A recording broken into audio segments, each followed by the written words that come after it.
बिस्मिल्लाहिर्रहमानिर्रहीम। अस्सलाम वालेकुम जी। इस नेकलाइन को बनाने के लिए हमने बुकरम की लंबाई लेनी है 8 इंच तक, चौड़ाई हमने लेनी है 9 इंच तक। बुकरम को हम यहाँ पे इस तरह से डबल फोल्ड करके प्रेस कर लेंगे। गले की लंबाई और चौड़ाई सेम आपने इतनी ही लेनी है। और ये गला जो है हम बड़ों के लिए बना रहे हैं, ठीक है। और बाहर की तरफ इसकी हमने मार्किंग करके इसकी कटिंग कर लेनी है। ये गला जो है अक्सर आपने देखा होगा कि ब्रांडेड ड्रेसेस के ऊपर इसी तरह से ना गले बने हुए होते हैं, तो इनको बनाना बहुत ही आसान है।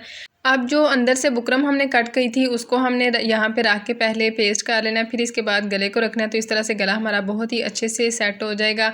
और साइडों से जितना भी एक्स्ट्रा फैब्रिक होगा इसको हमने कट कर देना। जस्ट हाफ इंच तक आप यहाँ पे फैब्रिक रखिएगा। यहाँ पे जो भी ग्लू आपके पास अवेलेबल है वो ग्लू लगा लें। अगर आपने यहाँ पे सिलाई लगानी है तो सिलाई लगा के इस फैब्रिक को ऊपर की तरफ फोल्ड कर लें। और ये जो पट्टियाँ हैं इनकी लंबाई और चौड़ाई भी आप देख लें कि सेम इतनी ही आपने रखनी है, ठीक है। ये देखें जी इस तरह से।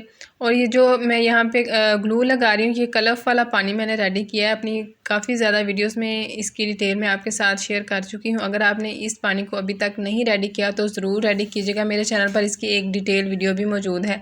अब ये जो पट्टी हमने रेडी की थी इसकी एक साइड पर हमने जो है वो लेस लगानी थी, तो लेस की सीधी साइड जो है वो मैंने नीचे की तरफ रखी थी। जो छोटी पट्टी है उसको भी सेम इसी तरह से हमने कट कर लेना। दोनों साइडों से हाफ इंच तक हमने फैब्रिक इसका रख के बाकी जितना भी फैब्रिक होगा उसको कट करके पट्टी को बिल्कुल नीट कर लेना है। शर्ट की जो फ्रंट साइड है उसका हमने सेंटर बना लेना है और यहाँ से हमने इस गले का भी सेंटर बना के इसको रख लेना है। और पहले हमने वी की शेप पे यहाँ पे सिलाई लगानी है।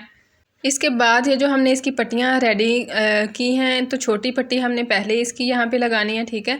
तो 3.5 इंच तक इसका वी कट से नीचे का मार्जिन होगा, ठीक है। ये जो वी कट का कॉर्नर है ना उससे नीचे 3.5 इंच तक रखना है। बाकी जितनी भी बुकरम है उसको आपने इसी तरह से कट कर देना है और दोनों साइड की हमने यहाँ पर सिलाई लगा लेनी है। इसके बाद ये जो हमारी लेस वाली साइड है इसको हमने लगाना है। तो ये वी की जो शेप है ना, यहाँ से हमने इसकी सिलाई जो है वो सेट करनी है। ऊपर की जितनी भी लेस होगी उसको आपने कट कर देना है। 1 इंच तक ना कपड़ा ऊपर की तरफ बढ़ा के रखिएगा ताकि राउंड शेप में भी आ जाए।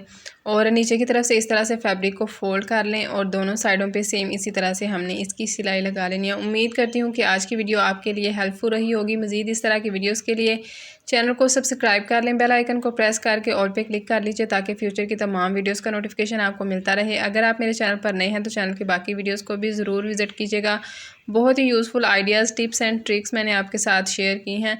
तो जी ये देखें इस तरह से हमारा गला जो है वो रेडी हो गया। इसको बनाना बहुत ही आसान है, इसको ज़रूर ट्राई कीजिएगा और अपना फीडबैक भी मेरे साथ ज़रूर शेयर कीजिएगा। तो ये देखें जी नेकलाइन हमारी बन गई है। अब बैक साइड की तरफ इसको हमने जो है वो हेमिंग कर लेनी है। ये देखें जी इस तरह से। मिलते हैं आपसे इंशाल्लाह नेक्स्ट वीडियो में। तब तक अपना बहुत सारा ख्याल रखिएगा, दुआ में याद रखिएगा। फ़ी अमान अल्लाह।